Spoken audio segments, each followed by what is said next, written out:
Hello, you are listening to the OmniTalk Fast Five, brought to you in partnership with Microsoft, the A&M Consumer and Retail Group, Takeoff, and Sezzle. The OmniTalk Fast Five podcast is the podcast that we hope makes you feel a little smarter, but most importantly, a little happier each week too. Today is May 26th. We're kicking off summer. I'm your host, Ann Mazinga. And I'm Chris Walton. And we are here once again to discuss all the top headlines making waves in the world of omnichannel retailing. Chris, you're hot off a flight. I am, man. I got in at 1 a.m. this morning. It's like 9 a.m. right now. So that means I got about 4 hours of sleep. But yeah, I was out in Miami. Yeah. In Hollywood, actually, technically. Hollywood, Florida? Hollywood, Florida. What's Hollywood, Florida like these days? I don't know. I didn't get to see much of it. I didn't really get outside of the hotel because I was at the Manhattan Momentum Conference all 3 days. And it was a banging conference. It was a pretty good conference. There was about 1,000 people there. And the thing I loved about it, everyone wanted to be there. Well, that's good. Yeah. As opposed to not wanting to be. Yeah, no, I mean, there's some conferences you go to where, like, the attendees are like, it's like a boondoggle. That's why they're there. But these were people that were generally interested in the future of, what Manhattan specializes in, which is order management, transportation management, warehouse management software, which I got to tell you, Ann, I got to geek out for a second. There were some big unlocks for me at this conference. Yeah, you were posting a lot from there. Yeah. And so those posts have been doing really well, like really, really well. I've been, pleasantly, not necessarily surprised, but very thankful to everyone for noticing that, because, the big unlock for me, not to wonk out, but I'm going to, is there is a big disconnect in how retailers' allocation systems work with their order management systems. Both companies I've worked at in the past, the allocation systems were all based on the sales forecast that you put for those items at the store level. That's what determines the inventory that goes to a store. But in reality, that doesn't work anymore, because now you have to factor in the ship from store volume from that store, or the curbside pickup volume from that store, all of which is being facilitated by e-commerce. If you're not thinking about that the right way, then your order management systems and where you're allocating product needs to change. They need to coordinate better. And so that's an unlock that Manhattan talked about for the first time, which I'm dropping now in the beginning, because I think it's quite big and quite significant. Well, especially with what we talked about last week with, Target, Walmart, and the inventory issues that they're having, all this over, they were so backed up from supply chain issues prior, and now they're sitting on all this inventory. So really being smart about how you're going to think about planning for that, planning for not just the, 50-mile radius around your store, but for the entire nation. Yeah, 100%, because you're not just allocating your products to what you're going to sell in that store. You need to allocate it based on how you're going to defray the cost of shipping out of all these locations or pickup or whatever. But Ann, I'm getting pretty pumped here, because we're T-minus 1 week on the Chris and Ann European tour. We're gonna be bringing so much content live from London, from the Shop Talk Europe conference, and after that, we're going to be there for 15 days. 15 days. Yeah. No, I don't even know. I lost track, but yeah. And we're going to be on stage. We're each moderating 2 panels. Yep. We got a lot going on. I'm going to be talking about supply chain and merchandising, a lot of what you were just talking about, and omni-channel retail experiences. Are those your 2 panels? Yeah. Yeah. Sweet. Mine are last mile, like solving the last mile, and then sorting fact from fiction, for lack of a better word, between startup technology and the real world, which will be fun. Yeah, I got to put a presentation together for that too. But yeah, I'm excited. So we leave on Friday, right? Next Friday. That's right. Yep. Stay close to us on social media, folks, because we are going to be hot and heavy. And look, everyone, there's Big Ben. Oh my European vacation reference. Oh my God. All right, Ann, we had so many reviews this week. Honestly, it was hard to pick just one.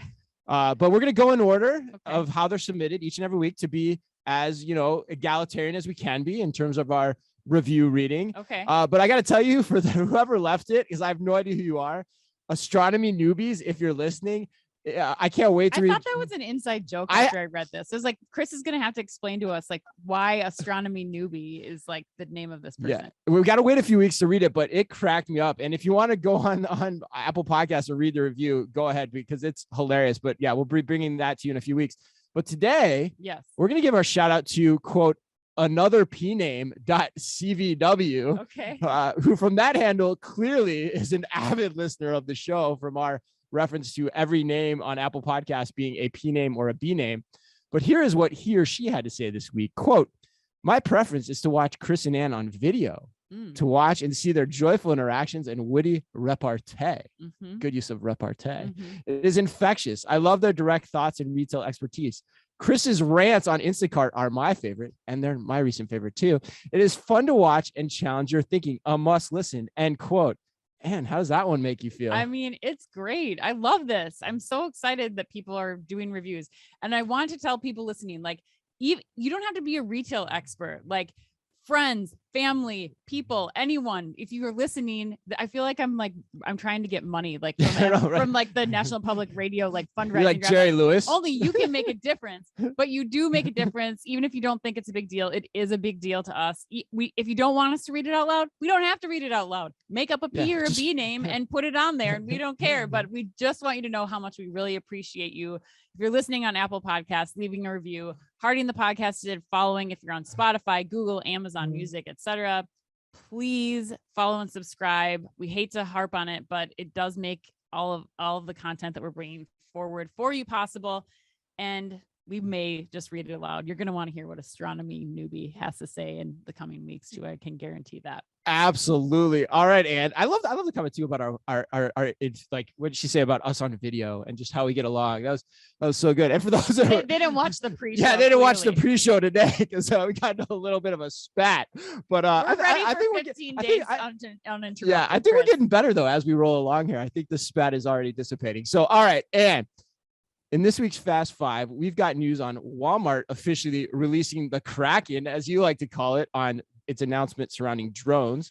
Live commerce platform Firework nabbing $150 million in funding. Wayfair opening an all-modern physical storefront. And Nordstrom sunsetting Trunk Club. But first, we take off with some exciting store opening news out of Amazon. And this is huge. Yeah, we have been talking about this for, I feel like, all year and even before that. But Chris, the moment we've all been waiting for has arrived. Amazon has finally opened the doors to their LA Amazon Style store. So according to Wall Street Journal, Amazon Style opened the doors in Glendale, California this week. And details are still somewhat limited. I did put out a post this week of somebody's tour from the actual, I think it was GeekWire, right? GeekWire, or something like that. Yeah. But the store is featuring brands, not just Amazon Essentials line, but also Lacoste, Levi's, Steve Madden, and others. And as promised, as we all suspected, shoppers can go in, they scan codes on the displayed items, and then an employee grabs the items from the back in the right size and color and puts them into a fitting room and checkout counter. And that starts as soon as you scan that item. So they start filling the fitting room right away. Interesting. It also appears that if customers don't have their mobile phones or they don't want to do the scanning experience, that a sales associate can be with you side by side and will send those items still that you want to try on to the fitting room. Or you can do that from your mobile phone at home. And your mobile phone in your mobile home if you want. Yes. Yeah. Chris, what are your thoughts on this? I think, I'm excited to see it. Yeah. Like, it's cool that it happened. They talked about it. It wasn't like fake press, you know, they actually went out and did it, which if you actually stop and think about what this is, I didn't think about this initially, but that deserves a hell of a lot of kudos. Because this thing works really differently than anything we've ever seen. Exactly. But in some ways, it's like it sounds exactly as it was expected, as it was laid out. So I don't know about you. I'm sure this is true, but I'm dying to get out there and see it firsthand. Yeah, exactly. Yeah. I mean, I think that especially once you start to see it hit more, I guess, mass visits from customers. Like right now, it's still like what the journalists are seeing. 100%. And I think like once you start to see more load put on this store, what those turn times look like, how long it's going to take to, if you request something via the screen in the fitting room, how long does it take to actually get that item back to you? That's a great point, Ann. Like, I'm actually kind of glad that that we're going to Europe here for a couple of weeks, because like I actually kind of want that that's a great, I didn't think about that. It's a great, I want to see that stuff ferret out. But I think net, as I have been thinking about this more since they first announced it in the last couple months until it came to fruition, I'm still really curious if people want to shop this way. I'm not entirely sure that they will.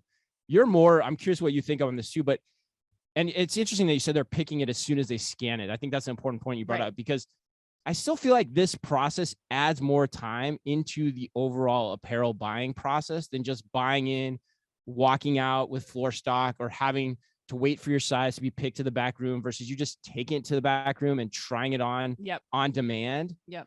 But at the end of the day, I still think it's worth trying, because if customers do like it, then you have an entirely different income statement that emerges from this model. But I don't know, net, I'm still, I hate to say it, but I'm having my doubts on whether this store will work as it's concepted, but maybe there's something more to it. Yeah, I mean, I think that you're right. There's definitely still experiments being run in this store, and the way that this is showing up on May 25th when it opens, and the way that it will be, or how it will evolve in the next several years, will be something different, I think. But I mean, when was the last time you tried to try something on at any other retail store? It's not as simple anymore as like just walking into the fitting rooms. It's finding an associate, unlocking a fitting room. Like there's still some friction there. So I feel like, now that I'll be able to scan my phone and being able to open the fitting room and it's all prepared for me, I mean, it's a different kind of shopping experience. And so the customers are going to have to adapt to it. Whether or not they like it, we'll have to wait and see. But I do think that it makes a lot of sense. The other things that I like about this, outside of like the logistics part of it, it's not all Amazon product. I was surprised to see that. I mean, you have higher end lines like It's Vince big too. and Theory also being in there. It's 30,000 square That's feet. huge. Another feature, you can ship product to a fitting room there. So like, say I'm at home and I want to order a box of things, I can ship it to a fitting room, make an appointment, go try it on. And then I just leave this stuff there. I don't even have to like package it up or do anything. It's like instantly credited to my account. So I think this will be, there's things at its core that will make for a better Amazon shopping experience overall. And so to get to your point earlier, like it's still a test though. And what this actually ends up being, maybe something completely different. Yeah. I think fundamentally, what I like about it is the connection of the fitting room to the product and to the sales associates without having to actually like talk to them. Right. I think there's a there. And other companies like Rebecca Minkoff have tried to exploit that, but no one else at mass has really tried to go that direction. But yeah, we'll see. I can't wait to go see it. And I think the other thing that's not being talked about here is the amount of data that you're getting just from me scanning that item and putting it in the fitting room. Like you're building this Amazon's algorithm of product information and personal information about me, so that even if I'm not in the store, they know what I like and don't like, and they can keep serving up product whether I'm in the store or at home. Right. There's a lot of things that could be with this. I think that's the best way to summarize it. All right, let's go to headline number 2. Headline number 2 is pretty salacious this week. In one of the many stories from this week's standard PR news blitz following a poor earnings report from Walmart, Walmart announced that they will be offering drone delivery to as many as 4 million homes. There's some $4 million. Yeah, there probably are. Yeah, right. We're talking about North Arkansas. The video shoot of this drone looks like a $4 million home, actually. According to CNBC, Walmart is expanding drone deliveries across 6 states with operator Drone Up. All told, the company plans to have 37 drone delivery sites up and running by the end of the year. Now, folks, here's how this works. Break it down. All right, let's give it to the audience. Customers who live within the range of a Walmart drone delivery site within Arizona, Arkansas, Florida, Texas, Utah, or Virginia can order any of thousands of items between 8 a.m. and 8 p.m. Each drone delivery end comes with a $3.99 fee, and customers can only order items totaling up to 10 pounds. Orders must also be placed currently on Drone Up's website, which is not through Walmart, which is key. Although Walmart has said they plan to add this to their UX in the coming future, of course. Each order is then picked and loaded at the drone site near the store and then flown via remote control by a certified pilot to the customer's yard or driveway. And then a cable on the drone slowly lowers the package for delivery. If you're at all confused, you got to watch the video, but this is literally how it works. The video is super cool, by the way. And you have the A&M question on the spot, put you on the spot question this week. Yes. All right, Ann. Here's what they had to say. While we at A&M admire Walmart's innovation and testing across a wide range of technologies, We think the $4 million households feels quite aggressive. Care to comment on this one? The 4 million households feel aggressive. I agree. Yes, Yeah. they do. Just because there are 4 million homes within a 50-mile radius of each one of these locations does not mean that you are delivering to 4 million people. A very nice job, however, by the Walmart PR team of stating the possibilities with this drone delivery.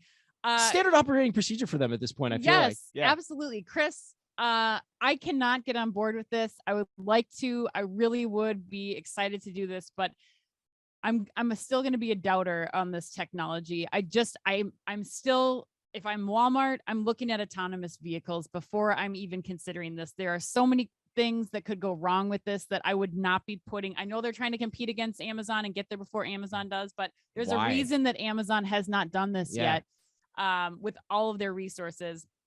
First of all, drones, they're still one-to-one delivery. I have a problem with that. Right. That's not, you're requiring a pilot. I mean, like Chris said, watch the video because this still requires a ton of human effort to deliver Hamburger Helper, which is the #1 delivered things in the trial that they've been doing. Right. You know how much Hamburger Helper costs? How much? $1.50, Chris. Right. You're hiring a pilot, a certified drone pilot, up to 5 boxes or the 10-pound limit of Hamburger Helper. Not a valuable use of this technology. And I mean, I looked at like some of the other top items that are purchased from Walmart. Like you are so limited in what you're going to be able to deliver that I cannot fathom how this makes any sense at all. And bringing the heat today. Finally, things are falling from the sky. Okay. Right. You look at these videos, there's a rope, there's parachutes, there's all these things like, what about the elements? Like what happens when it's a windy day and like Mary Poppins and the Hamburger Helper just like float over to the neighbor's house? Like there's I didn't even thought about the weather. Like that still make an impact on this. That it's like, come on, Walmart, like focus your energy on like we talked about the ice cream truck from RoboMart. Like let's think about ways that you can do this with lower involvement from people, lower cost of operation. I'm worried about, like Jenny from the little Jenny from the block getting like a Walmart box of 10 pounds of toilet paper dropped on her head. Yeah. Yeah. Right. I mean, well, the pilot, I guess, has to avoid that. Right. Oh man, that was your best rant of all time. I don't think you've ever reached that level on the rant scale. Don't get it. I do agree with A&M. Walmart, it's cool. You're trying things, but my goodness, how is this going to happen? How? I mean, what do you think? Am I nuts? I know you are shocked as well. No, I'm shocked by the rant, and I'm super impressed, actually. No, and I 100% agree with you. 100%, 110%. You added some great stuff. You had a great point on LinkedIn that you have to talk about. Oh my God. But I mean, I have so many questions about this. I'm with you. I simply don't get why you're talking about this or why you're investing in this.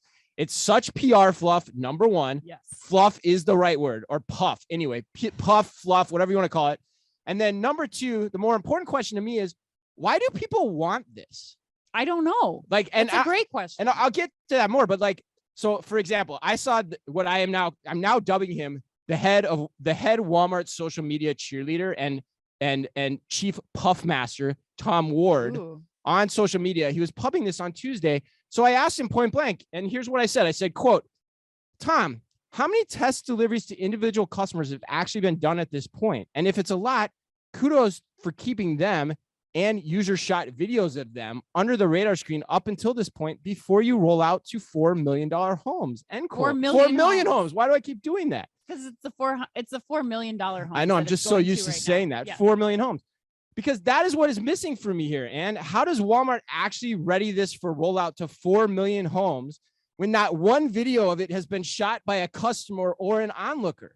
Like, if you just stop and think about that, that in and of itself is insane. Yeah. And not surprisingly, Tom did not comment on it, which also is frustrating because if you're going to put it on social media, you should be willing to comment on it. That's what social media is for. It's for an authentic conversation about why you're doing things. So Walmart, just stick to the press releases. Get your executive team off social media because it's not adding anything. In fact, it makes it quite honestly worse.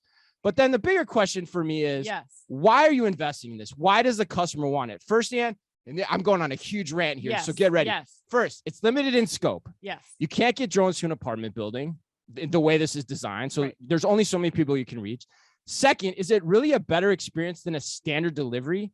It seems like I don't think so. It seems like it's not. It seems like a confusing option to serve up on the PDP if you're given the choice, right? Like, But you do how do you get even find this? No, you do get to run to the package when it parachutes down. Right. You Chris. just want it same day. You don't give a shit how it gets to you. Right. Like, oh, I'm going to choose drone. Oh, I want the drone versus the car that's going to get it to me in 15 minutes. Like, why? How does that even work? Number one. Number two. Third, sure, it could save money in the long run relative to EV. Maybe relative I think to that's debatable. I know. Well, that's what I was going to say. Yeah. Yeah, you could maybe get me on the argument that you can save money versus EV delivery or autonomous delivery. But your point about having to have a pilot fly each one of these things is really important. Like, how does that make for better economics? I don't know. I don't get it. And then fourth, and my final point in this much ballyhooed rant is, and this is really important, you can only get so much speed out of this as well. Yeah. Right? If you're having to pick and pack and load individual items onto a drone versus consolidating your deliveries at a micro warehouse, Yes. as the instant delivery guys are trying to do, you can't get that much speed. So even from a speed perspective, this is a horrible freaking idea. Mhm. All right. And so ran over. I hate this. And like I said, I hate the execs that are out there touting it too. Like it's the greatest thing since sliced bread, when it's quite debatable how much has actually been even done from a due diligence perspective on this, in my opinion. I think we've answered A&M's Woo! question, and anyone else out there who's wondering what the OmniTalk retail team thinks about Walmart drone I think we need a cigarette. I think we really do. or an entire All right, carton. let's keep rolling. All right. Headline number 3, live commerce company and headliner of today's LinkedIn Live event, Yes. Firework, announced Yes. $150 million in funding led by SoftBank. According to the Wall Street Journal, Firework, whose technology helps companies make live stream shopping events and other videos, said it has raised $150 million in a Series B round of funding that values the startup at a whopping $750 million. Not bad. As listeners of OmniTalk, you already know, but Fireworks technology enables shoppable streams and other video that will run on companies' websites. It says it has 900 clients, including grocery chains Albertsons and the Fresh Market. As we mentioned, we are doing a LinkedIn Live event with their CEO, Vincent Yang, today to talk about what is going on in the state of commerce. So check that out.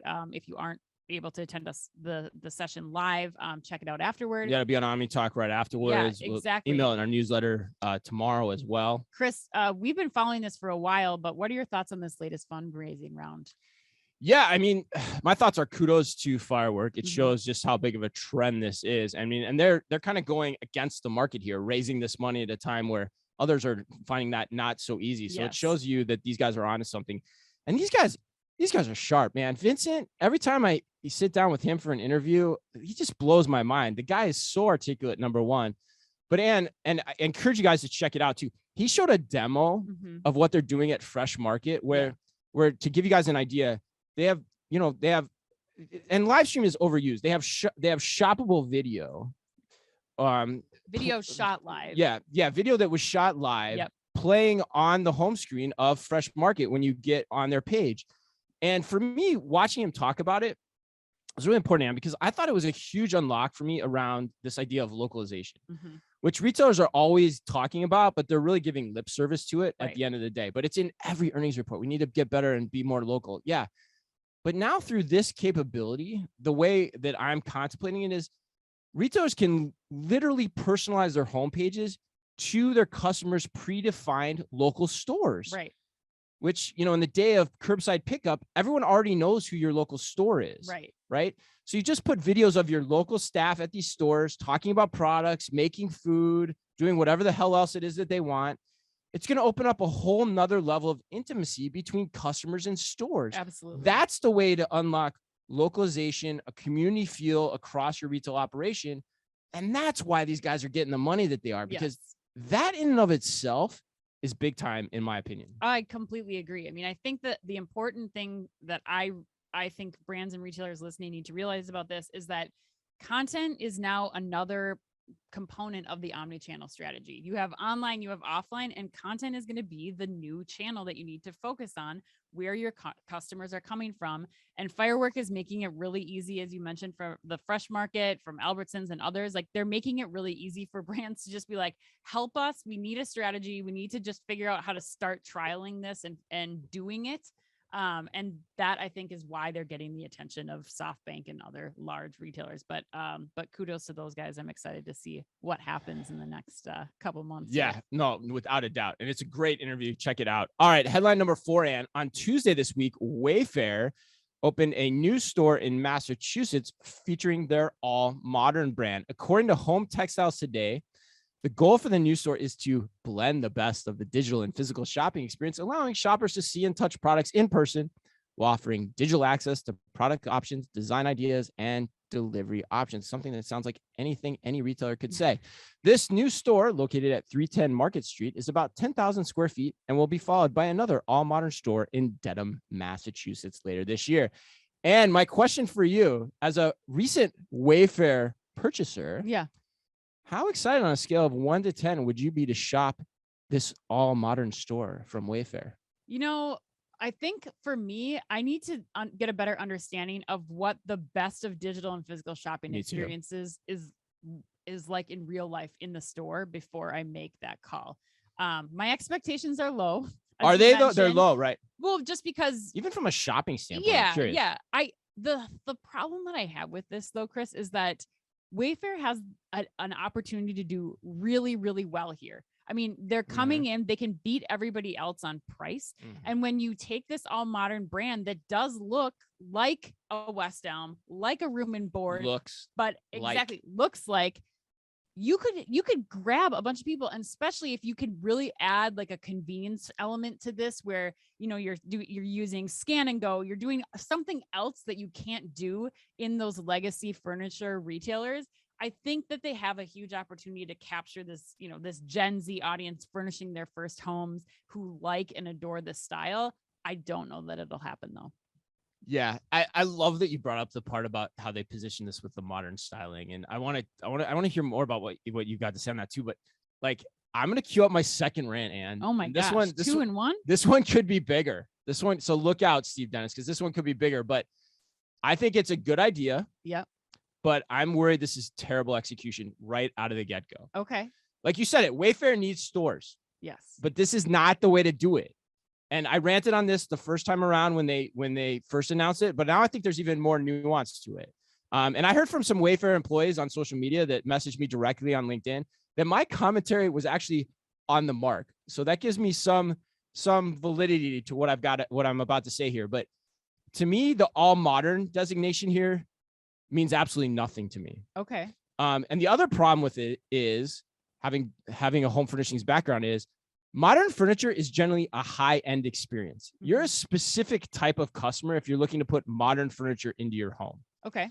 And so if anything, I worry this could end up hurting Wayfair's brand perception in the long run, because people will get into that store, see what this product is actually under this brand, and be like, wow, this doesn't look like the glossed up pictures online that I thought it was. Yeah, and therefore it could start to question the quality. And so you're right. You're going to have the best of the best omni-channel experience, which you're alluding to, which, as you said, for all the reasons you're right, I think you should be skeptical of it. Yep. Walmart, and that's the thing. That's what pisses me off about Wayfair. Wayfair isn't chic. It's not chic at all. It's mass. Okay. It's mass. It's about I think it's about damn time they understand that and express themselves in the physical world that capitalizes on who they are as a brand. I just feel like this brand is lost. They're mass. I mean, they have Kelly Clarkson doing their commercials. Yeah. That's appealing to a mass market. And I will take this to my grave. Final point, Ann, I will say here. CEO Niraj Shah. I've met him a number of times. He is the most left-brain person I've ever met running a retail company. He's great at e-commerce, a genius at e-commerce. I will give him that. But he doesn't get the intuitive side of physical retailing. He doesn't. And that's the problem here. And this is a great example of that, because it just isn't going to meet the needs of the consumer in the long run. I don't know that I completely agree with you. Okay. I think that it does meet the needs of some consumers. And even though the quality isn't quite there, they're going in on price point, and for some people they don't care. I mean, I've sold enough resold Wayfair furniture to know that some people just want it to look cool. They don't care that it's not the quality. I mean, you have the same argument, I would say, for our IKEA. Like, it's not going to be as comfortable, but it looks a certain way. It meets a certain aesthetic at a certain price point that you need it to. So I would say, yes, you do have the traditional people who are used to shopping in a Restoration Hardware, Room and Board, or, West Elm, but there are times where it's okay to have this. It's the execution, though, is going to be make or break. So we got to see what happens in that space.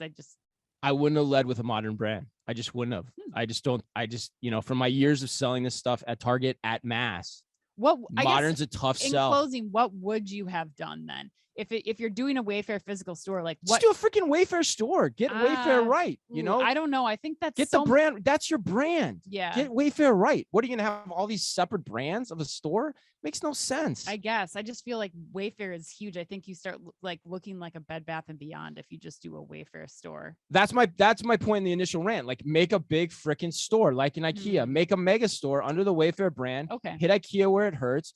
You can be better from them from an omnichannel perspective. Wayfair, for Christ's sake. All right, sorry. Wayfair, for Christ's sake, like we just talked about is having to rewire all their operations for e-commerce. Yeah. You can build these stores fresh from the ground up and do it better than them. Right. Exactly. And offer more. Here's the other piece that's different. Yes. Wayfair's IKEA's one aesthetic. Wayfair can offer a variety of aesthetics, which people want to go get that chore done on a Saturday, or Sunday, furnish their house. They don't just always want the IKEA aesthetic. Fair. That's the opportunity here, folks. Okay. That's what Wayfair needs to understand. All right, I'm done. Okay. All right. We're going to go on to headline number 5 before you absolutely lose your mind. So I have an aneurysm. Wrapping up this week's headlines, headline number 5, according to payments.com, Nordstrom announced this week that they'll be sunsetting Trunk Club, which they purchased in 2014 for $350 million. Jeez, really that much? I know. It's crazy. So Nordstrom's 8-year run with its Trunk Club subscription business is coming to an end, as the luxury retailer said in its Q1 earnings earlier this week that it's taking customer styling efforts in a different direction with greater emphasis on in-store and online fashion advice. Nordstrom CEO Eric Nordstrom said, quote, customers spend 7 times more and report higher levels of satisfaction when engaging with a stylist either in-store or online, end quote. Noting also in this report that in-store styling was still the top choice, but the demand for digital advice was seeing rapid growth, thus the shift in resources away from Trunk Club and into in-store Nordstrom stylists and experiences. Chris, you have some thoughts on this? I do. I have thoughts on this one too. I mean, I think this one's kind of a sad story to me in a lot of ways, but I think it's a lot. There's a lot we can learn from this story, I think. And like, first, I mean, the sad part to me is the acquisition, I think, was misguided from the beginning. Because if you stop and think about it, Nordstrom is about service. Why should Nordstrom customers have to pay a monthly subscription fee to get better service when you think about it that way? So it seems antithetical from the start. And then secondarily, I would say, I've said this on the show many times, people should never get caught up in the idea of subscription services as a trend. They're a function. The reason they exist is because they're a function of the business model economics of e-commerce. They help to defray the cost of shipping. Yeah, that is their primary function. And so at the core, there has to be something to warrant the subscription, which is the big takeaway for me here. In this day of mobile shopping, clienteling, live stream commerce, which you just talked about really, articulately, there's more cost-effective ways to create personal relationships with your customers, both for retailers and the customers themselves. So I think what it signals to me too is, look out, Stitch Fix. Yeah. I mean, your days could be numbered here real quick. Stitch Fix's days have been numbered for a while. I mean, we've talked about that before, but like, this is just more fuel to the fire. But the point for me is really like, if you get down to it, like, it didn't make sense for Nordstrom from the beginning. And wow, that price tag was huge. Yeah. Yeah. I mean, I think they likely learned some things though from this experience about how to create better in-store experiences, how to make the Nordstrom site better, what people were looking for in those conversations with their stylist with the subscription services early on, because Nordstrom excels in like video on their product detail pages. They were one of the first retailers to have their store associates already doing what Firework is helping retailers do, where they are touching the product, they're describing the product in a video so that I have the confidence in spending, $500 on a leather jacket. I think the other part of this too is that Nordstrom has the quality. Like these subscription services are fine, but the quality is mediocre at best. So they may have been able to capture a new Nordstrom customer because, they were offering a little bit lower price point through the subscription services overall. But I think you're dead right. I think that the point here is that Nordstrom can now take what is a better shopping experience for me as a customer overall, being able to see something, see a video, connect with a live person in the Nordstrom store if I want to be able to help me decide if I want to purchase it, and then get it that day. Yeah. Like in an hour, I can go pick that up from Nordstrom, who is best in class in service. And I know we'll have that product ready for me. We'll bring it out to my car curbside or ship it to me that day. Like that is the prime experience that they need to focus on. So I'm not at all surprised to see them sunsetting this and focusing efforts and resources in an area to support the store. 100%. It goes back to what we said in the last story. You have to know your brand, right? Mhm. Your brand at Nordstrom is service in this way you're describing. I think you said that beautifully. That's exactly what's going on. The other point I'd raise too is like, I think it's funny. I think you do too. As I say this to you, like when we talk about, we learned something, is $350 million worth the lessons learned from that? Do you think? Like, I mean, that's why I have trouble equating that, time, 2014 was a different time. Right. I mean, that was, early on in the acceleration of subscription services. So probably made sense at that time. Now, no way. But yeah, it's just funny. I mean, it's just word of caution to retailers that are looking at companies when they're sexy and hopefully, finding the payoff from them in the long run, which is a hard pill for me to swallow. $350 million when you have employees clamoring to make more money that are actually working in those stores. And to be fair, no one could have predicted the pandemic happening and accelerating all of the other retailers being able to put together buy online, pick up in store services and the concierge clienteling services that they did in the last 2 years. So maybe they could have gotten a little bit more runway out of that 350 million, but I don't know. Yeah, that's fair. I mean, fair point. But yeah, I mean, in the hindsight is always 2020, and it's unfortunately it's one of the easier things we get to do on this show, but it's it's something to think about. All right, Ann, let's go to the lightning round. All right, Chris. Question number 1. Asian and Hispanic D2C grocer Wee wants to make online food shopping more fun and immersive by showcasing videos and sharing stories behind the ingredients that it sells. They recently hired Crazy Rich Asians director John Chu as chief creative officer to help make this happen. If you could have one celebrity join you to make a TikTok about your favorite product, who would it be? And what product would you two be peddling? Ooh, that's a great question. I thought initially I'd go with Tom Brady. That's what's going through my head, but I've used him too much. Like, I don't want to go to the Tom Brady well all that often, even though he can go to the well with me anytime he wants. I think I would say Jon Hamm selling me a Yeti mug. Ooh. Yeah. And you know why? Why? Because both of those things just say testosterone to me. Oh God. Which, I need a lot of. So, and Pepsi just launched Pepsi-roni, cola-infused pepperoni topping for pizza. Which collab from Pepsi would you rather try? Pepsi-roni pizza, maple syrup flavored Pepsi, or a Chinese food and Pepsi pairing? Oh my gosh. I'm going to have to, as much as it is so disgusting to me, I have to go with Pepsi-roni pizza because I think pretty much pizza can camouflage just about anything. So, the maple syrup flavored Pepsi made me throw up in my mouth. I feel like that's my choice because it's like more the sugar ballpark of each other. Like I could think of putting Pepsi on my waffles, maybe. All right. No. All right, Chris. Boston Beer is shifting operations from Truly to a new THC infused tea they are calling Teapot, which they will be launching in Canada with specific cannabis strains to enhance your specific times of day. Oh, wow. When was the last time you can recall that you could have used a teapot? And probably during that Walmart rant, 100% for sure. 100%. That would have been the exact right time. All right, and last one. Mastercard is launching a biometric checkout tool for retailers that will allow customers to smile into a camera to pay for products. Would you rather smile into a camera or wave your hand over a camera, a la Amazon's Palm payment system? Yeah, Mastercard's doing both of these things. I got to say, I'm still going to go all in with the Palm payment. 100%. So there's something so creepy to me about like just looking into a camera and like smiling, even like for clear. Yeah, do you like it for clear? No, I feel like weird. I don't know. I mean, I don't mind that they're scanning my eyeballs. I'm not like freaked out about it like I know a lot of people are, but I don't want to do that to shop. The whole fact I have to smile. Yeah. Something I don't like anybody telling me I need to smile. Yeah, that's weird. All right. Yeah, that's weird. Yeah, I don't want to do it to shop. All right. Happy birthday today to Lenny Kravitz. Stevie Nicks, and one of the more underappreciated actresses out there, Helena Bonham Carter. And remember, if you can only read or listen to one retail blog in the business, make it OmniTalk. Our Fast Five podcast is the quickest, fastest rundown of all the week's top news. And our twice weekly newsletter tells you the top 5 things you need to know each day, and also features special content exclusive to us and just for you. And it fits all within the preview pane of your inbox. You can sign up today at www.omnitalk.blog. Thanks as always for listening in. Please remember to like and leave us a review wherever you happen to listen to your podcast or on YouTube. And of course, as always, be careful out there, especially this Memorial Day weekend. The OmniTalk Fast 5 is a Microsoft-sponsored podcast. Microsoft Cloud for Retail connects your customers, your people, and your data across the shopper journey, delivering personalized experiences and operational excellence. And is also brought to you in association with the A&M Consumer and Retail Group. The A&M Consumer and Retail Group is a management consulting firm that tackles the most complex challenges and advances its clients, people, and communities towards their maximum potential.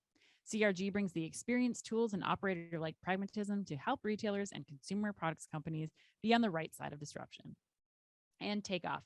Takeoff is transforming grocery by empowering grocers to thrive online. The key is micro-fulfillment, small robotic fulfillment centers that can be leveraged at a hyperlocal scale.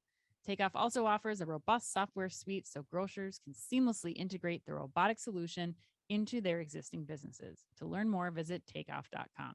And finally, Sezzle. Sezzle is an innovative buy now, pay later solution that allows shoppers to split purchases into 4 interest-free payments over 6 weeks. To learn more, visit Sezzle.com.